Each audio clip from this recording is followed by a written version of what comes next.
Well, indeed, thank you very much for staying with us here on KTN Business today. As indicated earlier, we of course will have some incisive interviews on this second part of the show, including, of course, looking at workplace environment and welfare with an example of Safaricom and what they have done with their creches that stick to make life easier for nursing mothers and others, of course. Well, also on this part of the show, Matters Entrepreneurship 101, that in just a few minutes. But first, have you ever wondered why some of the beach traders at the coast are fluent in foreign languages, indeed more than one language, despite being poor in English? Many of them say that a second or even third language like Italian, Dutch or French puts them head and shoulders above others when it comes to employment, social life, or even getting a life partner from a foreign country. Tobias Chanji reports on this story.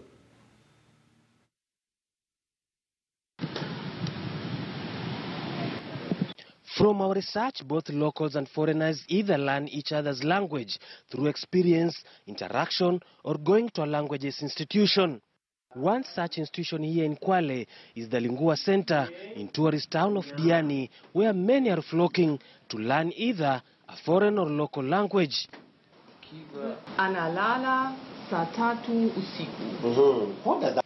While here I meet a married couple, Tostin Amrai from Germany, trying to get their Swahili pronunciation just right.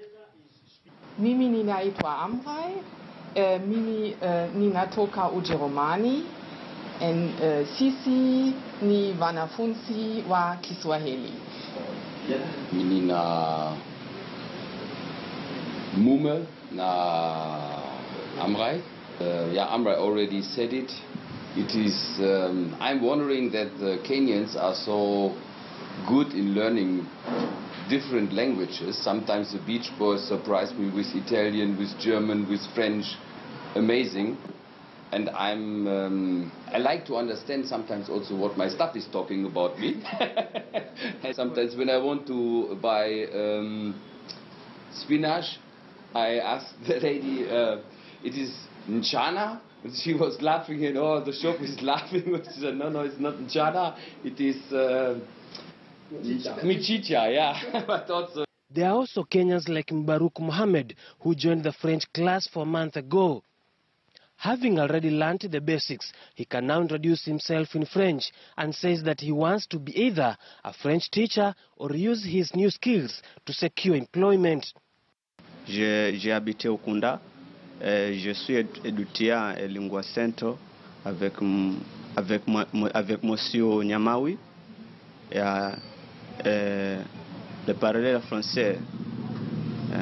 For Coletta Wambua from Machakos and 40-year-old Evelyn Okello, who speak Dutch, they have an upper hand as both their husbands are multilingual Germans.